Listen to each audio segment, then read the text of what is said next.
Hello, hello, hello, my lovely people. Welcome to this video.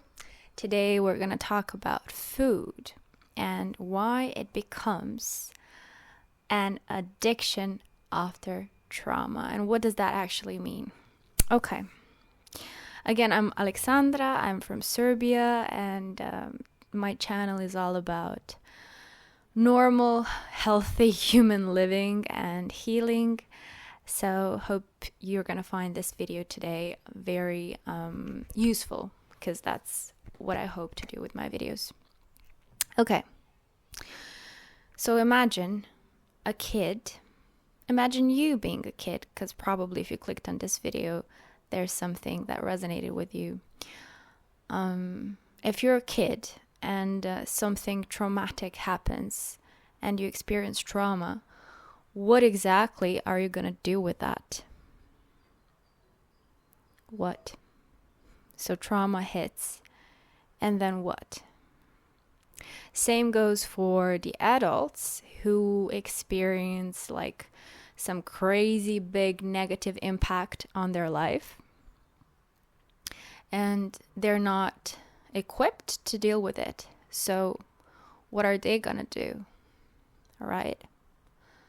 Just ponder that question for a little bit, because when I say equipment, when you're not equipped to deal with trauma, equipment is emotional flexibility, spiritual strength, knowledge, experience, physical strength, hard skills, soft skills. And if you have none of those, or if you don't have enough of those, what you're going to do is you're going to just go into crazy fear mode. And the only thing that your body is able to do to keep you from getting a nervous breakdown, or even something worse that happens to your body, is to dissociate. To dissociate and to detach from whatever's going on. Because then all the chemical processes that are happening and all the physiological changes that are happening in your body due to cortisol, adrenaline, all of these like crazy fight or flight, but like crazy levels, they are going to kind of calm down and disappear, maybe even. So in order for your body to do that, it's gonna make you just detach to save you, to preserve you, so you stay alive and you stay somewhat functional in order to again stay alive. Okay, that's a lot, right? So that's why even some psychologists and psychiatry today recognizes that dissociation can also produce some mental illnesses like autism, like OCD, like even ADHD, bipolar disorders, schizophrenia, and all of those, because it just all comes from dissociation and detachment in order for your body to keep you alive. That's the number one goal for your body, to keep you alive. Okay, so exactly what we said. When a human being is faced with a huge Goliath, something they cannot conquer, trauma happens. So if you're not equipped, it's not how big of a thing it is. It can be something very small, but if something very small happens to you and you're not equipped to deal with it in the moment, or even like in the next following couple of days, then trauma happens. That's trauma. So what does that have to do with all the food that we're talking about today?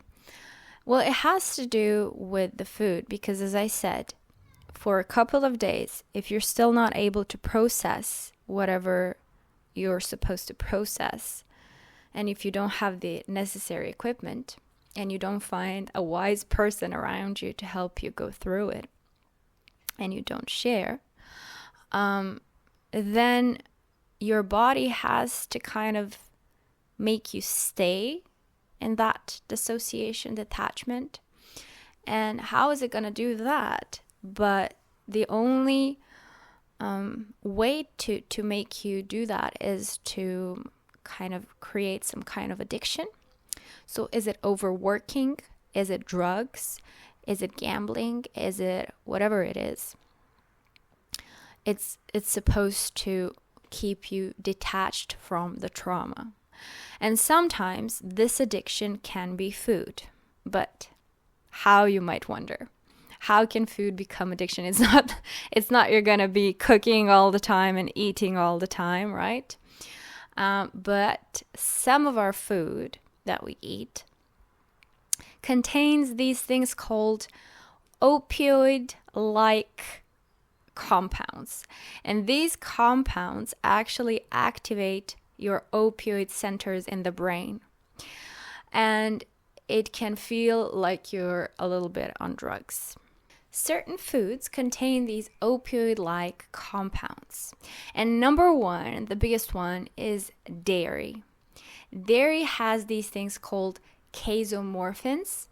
And these casomorphins kind of like make you feel like a little baby because they're made for a baby. They're made to calm you down, to calm the baby down, and to feel satiated and safe, and to fall asleep eventually.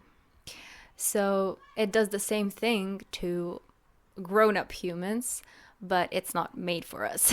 So dairy in a form of milk, cheese, hard cheese, yogurt, doesn't matter. It still does this little thingy in your brain. It activates the receptors. Number 2, wheat and grain. They do this crazy thing due to gluteomorphins. So any bread, pasta, or whatever makes you have brain fog. What a surprise. It helps you get into a state of brain fog where you cannot think, where your brain is very tired and cannot process as many information and you cannot focus. So wheat and grains, a big no-no, but we use it to sedate ourselves. Number 3, certain plants, such as soy, such as legumes. There are many others, but mostly all the plants have some sort of toxins. Especially now when we spray them with pesticides, they are just like perfect for emotional anesthesia that you want to do on yourself when you are facing trauma. So that's that. And then there's the last one, which is not actually opioid-like compounds, but it's sugar and chocolate. So chocolate, especially if it's like milk chocolate, you get endorphins and you get everything that you get from the dairy, which is also feeling safe, feeling sleepy, feeling like all these nice emotions plus endorphin. So you feel like a happy baby, basically. So that's chocolate.